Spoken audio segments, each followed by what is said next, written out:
joogna magaalada Berbera waxaan u joognaa hawlgalkii sahanka goobaha doorashooyinka. Jeedkeena koobaad waxa weeyaan la soo sahamiyo goobaha gobolka Saaxil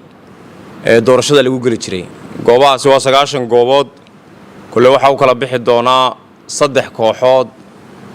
oo soo mari doona muddo 7 cisho ah dhammaan goobahaasi. Goobaha waxa la soo eegayaa xaaladooda dugsiyada, meelaha aan dugsiyada ahayn, meelihii temporary-ga ahaa, wixii laga yeelayo waxa soo dhan baa la soo eegayaa. Hawshani waa hawl ka mid ah qorshaha hawlgalka doorashooyinka.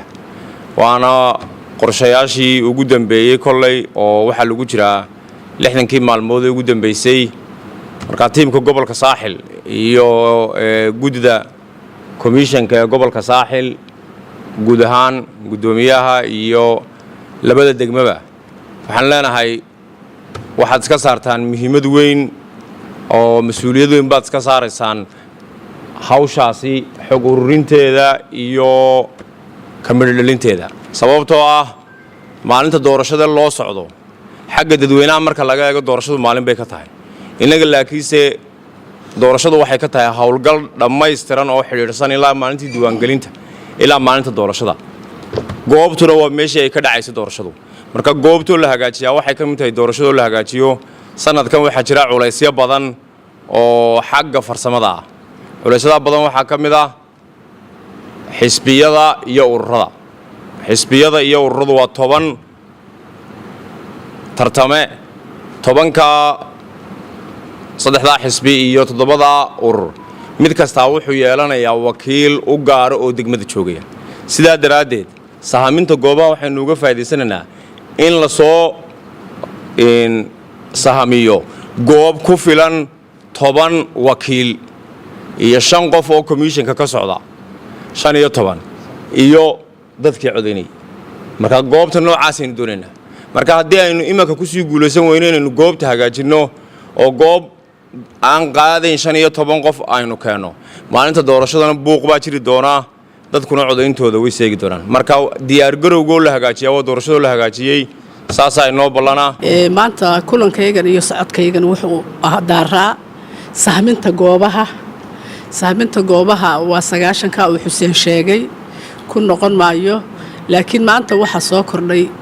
culays fara badan oo ah 10 qof iyo 5tii commissionka iyo observerskii dad ilaa 20 ku dhow ayay noqotay goobtii waxaanu sahminta 2 bilood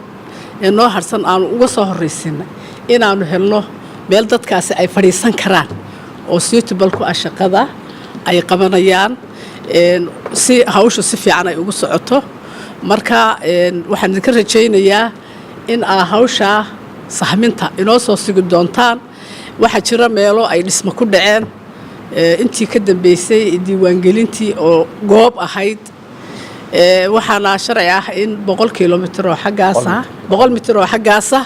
iyo 100 mitir oo dhanka kala ah labadaba aad ka soo eegi kartaan haddii ay jirto goob aynu ka dhisan karno teendho weyn haddii aad heshaan maqsin weyn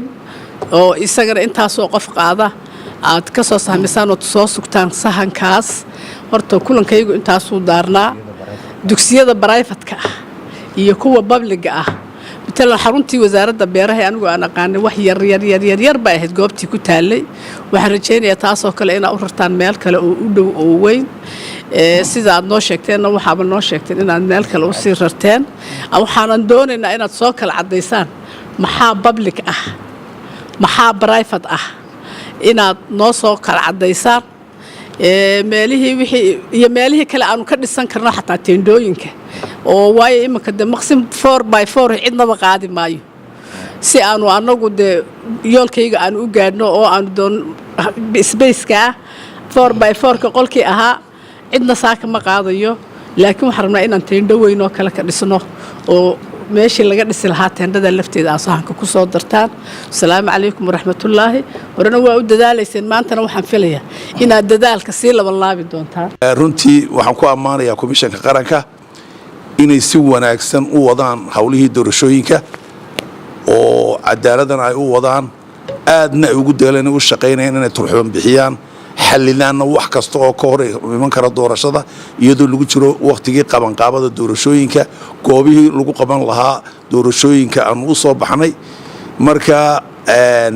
doorashada shaki fara badan baa naga jira haddaan anagu xisbiga wadan nahay marka waxaa muuqata shakigii naga jira xantu waxay ahaan jirtaa hadiya jeer dadku isma xag nooga in la leeyahay komishanku qaranku iyaga xaggooda ay ka leexsan tahay iyagaa keeni doona muddo kordhinta iyagay ka imaanaysaa waxaasoo dhan wax shacbiga reer Soomaaliland la isla xmarayay baa ahayd maanta waxaa muuqatay komishanka qaranku inay noqdeen kuwii ugu weynaa ee ku dadaalaya soona bandhigay doorashadii dhabaheediina saaray doorashadiina si dhaba u wada inay socoto waxyaabaha idin cadeynaya doorashadiina 100% noo dhici doonto waxa kamid ah in musharaxiintii u sharaxnaa dalkan inay hogaamiyaan iyadoo ilaahay kii uu qadaraa iman doono ay yimaadeen la siiyay foomamkii soo buuxiyeen shuruudihii soo buuxiyeen shahaadooyinkoodna siiyeen marka halkaa waxaa idin muuqata 100% inay dhabada saartay doorashadiina qabsoomayso waxaa idin muuqata berigii hore muddo dheer baan anu wasiir dakhilna soo ahaa waxaan ahaa wasiirkii ugu horeeyay ee doorashadii ugu horeysay Soomaaliland la qabto iyadoo baqasho badan iyo cabsi fara badan jirto ilaahayna waqtigan ugu soo guuliyay intii dambana waa inaan wasiir ahaan iyo kominka ka shaqeynayo ilaa maanta marka doorka ka dambeeya khibradii hore laga faa'iideysanayaa dhacdooyinkii hore dhacay baa xal loo helayaa